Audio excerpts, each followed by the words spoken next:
तारीख 24 दिसंबर 1999, दिन शुक्रवार। साल अपने अंतिम पड़ाव पर था।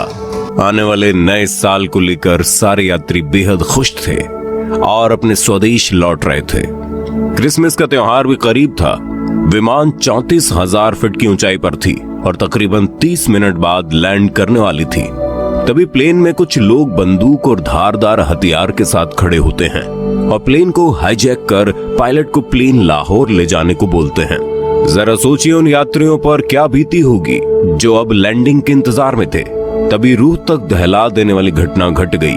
पूरी कहानी जानकर आपके भी रोंगटे खड़े हो जाएंगे। पूरी घटना जानने के लिए बने रहिए वीडियो में एंड तक। तारीख 24 दिसंबर शाम के करीब 4 बजे नेपाल की राजधानी काठमांडू के त्रिभुवन अंतरराष्ट्रीय एयरपोर्ट से इंडियन एयरलाइंस फ्लाइट संख्या IC 814 ने काठमांडू से दिल्ली के लिए उड़ान भरी। विमान में 24 विदेशी यात्री समेत कुल 178 लोग और 11 क्रू मेंबर्स शामिल थे। मौका क्रिसमस का था। नया साल भी कुछ 7 दिन दूर था, इसलिए लोगों में खुशी का माहौल था। शाम के 5:30 बजे इस फ्लाइट ने भारत के क्षेत्र में प्रवेश किया। इससे पहले कि विमान दिल्ली के इंदिरा गांधी अंतरराष्ट्रीय हवाई अड्डे पर उतरती, जहाज में 5 आतंकवादियों ने हवा में अपने बंदूकें लहरा दी और प्लेन को हाईजैक कर लिया। इस अपहरणकर्ताओं में से सबसे पहले मुखौटा पहने एक नाटा सा आतंकवादी अपनी सीट से उठा और जबरन कॉकपिट में घुस गया और पायलट की कनपट्टी पर बंदूक रख कर बोला, विमान को पश्चिम दिशा की ओर ले चलो।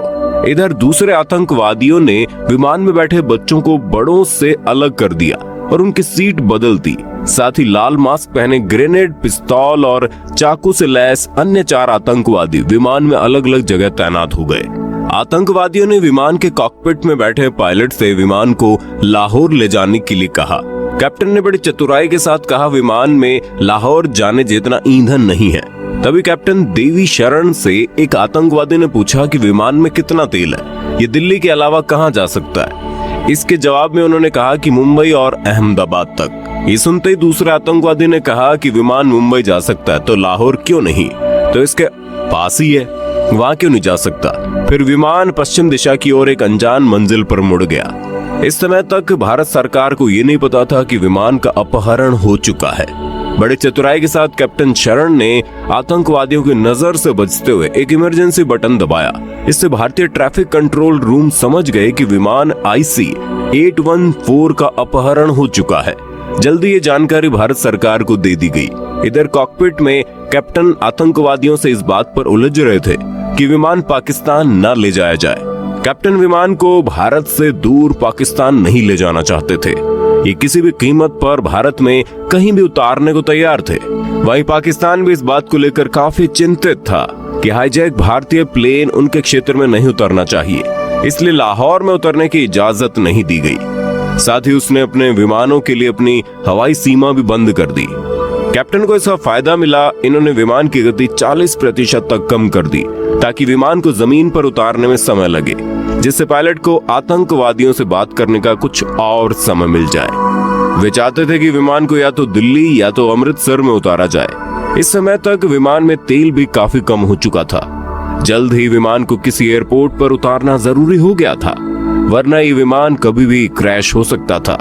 ऐसे में विमान के पायलट ने आतंकवादियों से कहा कि वो उन्हें विमान को उतारने की इजाजत दें। आतंकवादी जल्द इस बात पर राजी हो गए और विमान को अमृतसर में उतारने की इजाजत दे दी गई। पायलट को उम्मीद थी कि यहाँ विमान को आतंकवादियों से जरूर मुक्त करा लिया जाएगा। उधर नई दिल्ली में आगे की रणनीति पर काम कर रहे प्रधानमंत्री की अध्यक्षता वाले आतंकवादी विरोधी मैनेजमेंट ग्रुप में पंजाब पुलिस को विमान में घुसने की इजाजत नहीं दी। दिल्ली से उन्हें कहा गया कि NSG की टुकड़ी अमृतसर के लिए रवाना हो चुकी है, उनका इंतजार किया जाए। वही विमान में तेल भरने में काफी समय भी गुजारा गया। उम्मीद थी जल्द ही NSG की टुकड़ी मोर्चा संभाल लेगी। इधर देरी देखकर आतंकवादी भी अपना आपा खो रहे थे। आतंकवादियों को डर था कि भारत सुरक्षा बल विमान में घुसने की तैयारी कर रहे हैं। इन्होंने विमान में बिना तेल भरे विमान को उड़ाने के लिए कहा, लेकिन कैप्टन अपनी बात पर अड़े रहे कि विमान में तेल नहीं है। आतंकवादियों का गुस्सा बढ़ता जा रहा था। उन्होंने हवाई अड्डा प्रबंधन पर जल्द तेल भरने का दबाव बनाना शुरू कर दिया। इसके लिए उन्होंने एक यात्री रुपिन कात्याल को बुरी तरह से पीटा और पेट में चाकू घोंप दिया। रुपिन खून से लथपथ हालत में पड़े थे। विमान के इंजीनियर जगिया खौफनाक मंजर को देख कांप उठे। उन्होंने कैप्टन से कहा कि आतंकवादी लोगों को मार रहे हैं। आतंकवादियों ने कैप्टन से कहा अगर जहाज नहीं उड़ा तो वो सभी को मार देंगे। कैप्टन असमंजस में थे। उन्हें एटीएस से कोई मदद नहीं मिल पा रही थी। उन्हें पता नहीं था कि विमान के बाहर क्या रणनीति चल रही है। भारत सरकार के रणनीति से अनजान पायलट को लोगों की जान बचाने के लिए कोई फैसला तो करना ही था। इसलिए उन्होंने आतंकवादियों की बात मान ली और विमान को उड़ा दिया। भारत सरकार के पास हस्तक्षेप करने के लिए समय मुनासिब था।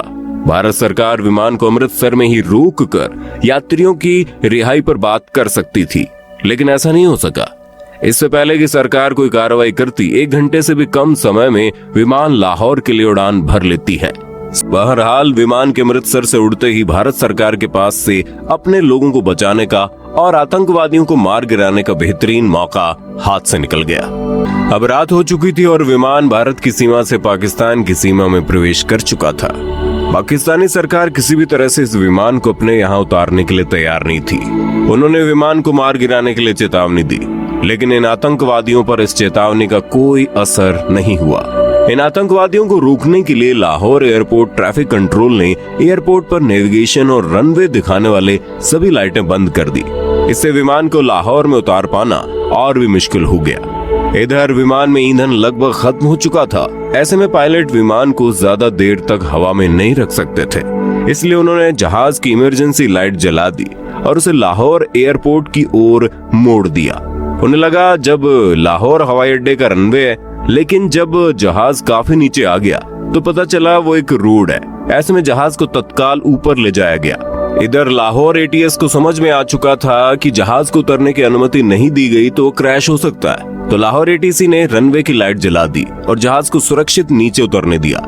लेकिन लाहौर एयरपोर्ट के अधिकारी किसी भी तरह इस जहाज से अपना पीछा छुड़ाना चाहते थे। लाहौर से तेल भरने के बाद जहाज अपने अनजान सफर की ओर निकल पड़ा। अब आतंकवादी चाहते थे कि विमान को अफगानिस्तान के काबुल ले जाया जाए। रात में काबुल को विमान के उतारने की कोई व्यवस्था नहीं थी। ऐसे में आतंकवादियों ने संयुक्त अरब अमीरात के दुबई में विमान को ले जाने का आदेश दिया। आखिरकार अंधेरी रात में विमान दुबई के रनवे पर उतर गया। यहाँ पर दोबारा से भारत सरकार के पास एक मौका था। वो कमांडो ऑपरेशन कर यात्रियों को सुरक्षित निकाल सकती थी। इस बारे में भारत सरकार ने दुबई की सरकार की अथॉरिटी से संपर्क किया और उन्हें सैन्य ऑपरेशन के लिए राजी करने की कोशिश की। यहाँ आतंकवादियों ने दोबारा से तेल भरने का दबाव बनाया। ऐसे में दुबई अधिकारियों ने आतंकवादियों से तेल और भोजन के बदले कुछ यात्रियों को रिहा करने पर राजी कर लिया। आतंकवादियों के लिए सौदा बुरा नहीं था। ऐसे में उन्होंने 24 बंधकों को छोड़ दिया, जिसमें ज्यादातर घायल बच्चे और महिलाएं थी। इसके अलावा आतंकवादियों ने रुपिन कात्याल के शव को भी दुबई अधिकारियों के हवाले कर दिया। बहरहाल ईंधन भरने के बाद विमान फिर से उड़ी। अब तक सुबह हो चुकी थी। 25 दिसंबर को विमान अफगानिस्तान के दक्षिण सीमा के पास कंधार में उतर गया। जल्दी विमान को चारों ओर से टोयोटा ट्रकों में सवार हथियारबंद तालिबानी लड़ाकू ने घेर लिया। तालिबानी उस विमान को भारतीय सुरक्षा बलों से सुरक्षा प्रदान कर रहे थे। उस दौर में अफगानिस्तान पर तालिबान का शासन था। वहाँ की तालिबानी हुकूमत दुनिया में अपने नाम का खौफ बैठाने की जुगत में लगी हुई थी। यहाँ ऐसे में भारत के सामने तालिबान ही वो महत्वपूर्ण संगठन था जिससे अब उसे कोई उम्मीद थी। तालिबान की मंजूरी के बिना भारत अफगानिस्तान में कोई भी सैन्य ऑपरेशन नहीं कर सकता था। इस बाबत जल्दी ही तालिबानी नेताओं से संपर्क साधा गया, जिसके बाद ये बात निकलकर सामने आई कि अपहरणकर्ताओं ने तिहाड़ में बंद आतंकवादी मौलाना मसूद अजहर की रिहाई की मांग रखी। साथ ही उन्होंने कश्मीरी अलगाववादी सज्जाद अफगानी का शव और करोड़ों डॉलर की फिरौती के लिए भारत पर दबाव बनाया। इधर तालिबानी भारत सरकार और अपहरणकर्ताओं के बीच मध्यस्थता का काम कर रहा था। उसने भारत सरकार के ऊपर मांगों को जल्दी मानने का दबाव बनाया।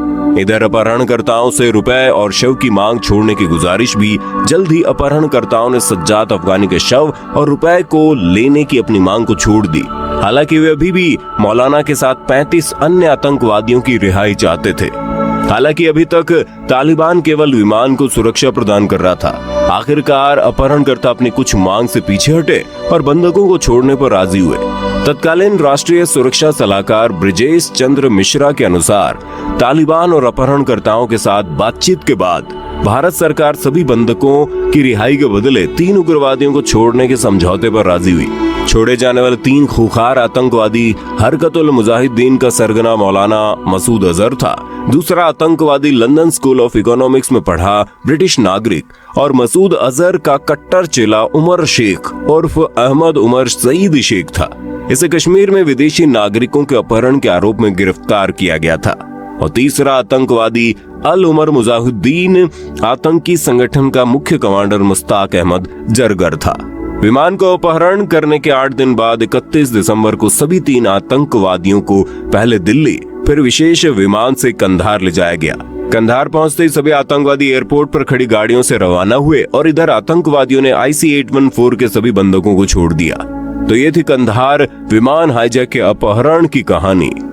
क्या इन आतंकवादियों को छोड़ने का फैसला भारत सरकार का सही था या गलत, हमें कमेंट में जरूर बताना।